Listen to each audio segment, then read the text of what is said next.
Gauri Achar. In today's lesson, we will learn about the Shabale, second semester Unit 1 Prose, Shabale or Sabala. Before starting learning the lesson, we shall do one warm-up activity, that is task A, rearrange the following word in the correct order to form meaningful sentences.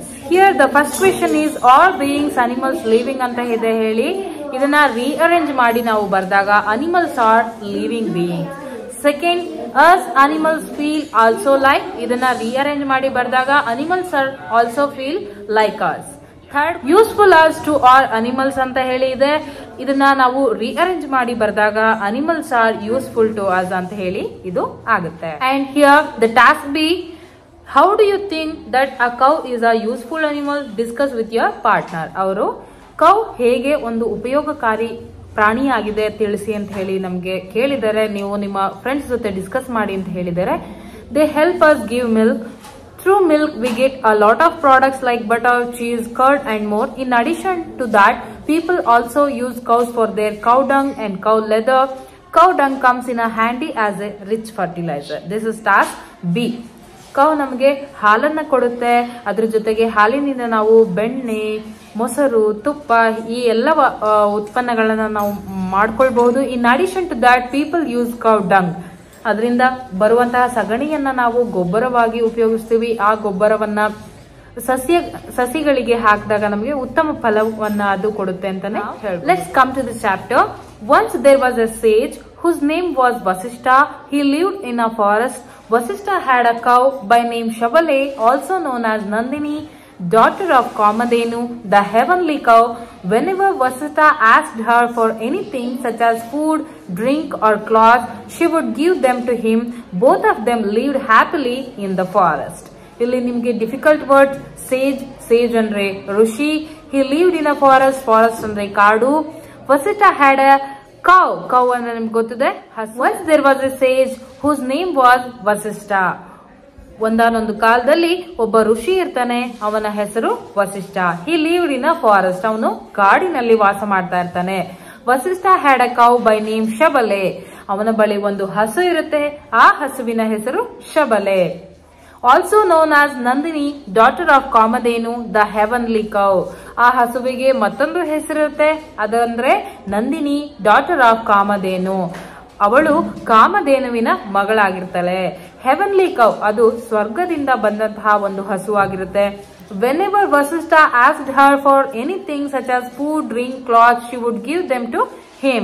ಯಾವಾಗಲೇ Vasishtha ಏನನ್ನೇ ಕೇಳಲಿ, ಅಂದ್ರೆ ಆಹಾರ ಪದಾರ್ಥ ಆಗಿರಬಹುದು, ಕುಡಿಯಲಿಕ್ಕೆ ಪಾನೀಯಗಳಾಗಿರಬಹುದು, ಬಟ್ಟೆ ಆಗಿರಬಹುದು, ವಸಿಷ್ಠ ಏನನ್ನೇ ಕೇಳಲಿ ಆ ಹಸು ಅವನಿಗೆ ನೀಡ್ತಾ ಇರುತ್ತೆ.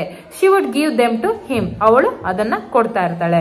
Both of them lived happily in the forest. ಇಬ್ಬರು ಸಂತೋಷವಾಗಿ ಆ ಕಾಡಿನಲ್ಲಿ ವಾಸ ಮಾಡ್ತಾ ಇರ್ತಾರೆ. Now let's come to second passage. One day, Kaushika, a powerful king, and his soldiers came to the forest. They were hunting. They saw a small hut and decided to rest there for some time. When they came near the hut, Vasishtha greeted Kaushika and his men. He prayed to Shabale to give his guests a tasty meal. In a minute, Shabale gave them a tasty meal. Kaushika was impressed by Shabale's special gift. He wanted to take Shabale to his palace. So Kaushika asked Vasishtha to give Shabale to him in exchange for 10,000 cows. Now let's know the meaning of difficult words. Here powerful ಅಂದ್ರೆ ಶಕ್ತಿಯುತ ಅಂತ ಹೇಳಿ ಆಗುತ್ತೆ. And his soldiers ಅಂದ್ರೆ ಸೈನಿಕರು. Who served in an army, came to the forest. They were hunting ಅಂದ್ರೆ ಬೇಟೆಯಾಡೋದಿಕ್ಕೆ ಬಂದಿರ್ತಾರೆ. They saw a small hut ಗುಡಿಸಲು. Decided ನಿರ್ಧರಿಸು. Then greet ಅಂದ್ರೆ ಸ್ವಾಗತಿಸು, ವೆಲ್ಕಮ್ ಮಾಡುವಂತದ್ದು. He prayed ಪ್ರಾರ್ಥಿಸು, request. Guest means ಅತಿಥಿಗಳು. Meal ಆಹಾರ, ಸತ್ವಯುತ ಆಹಾರ.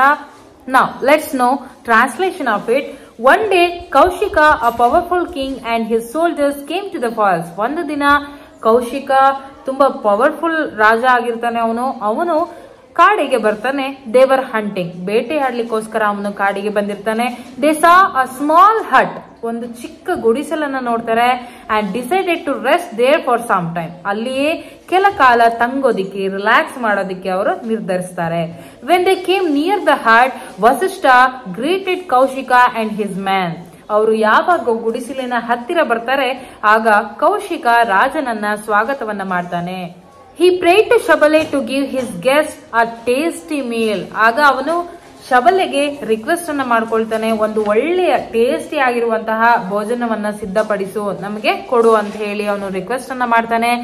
Kaushika was impressed by Shabala special gift. Shabala ಕೊಟ್ಟಂತಹ ಆಹಾರವನ್ನ ಸವಿದಾಗ ಅವನು ತುಂಬಾನೇ ಇಂಪ್ರೆಸ್ ಆಗ್ತಾನೆ, ತುಂಬಾನೇ ಅವನು ಖುಷಿಯನ್ನ ಪಡ್ತಾನೆ.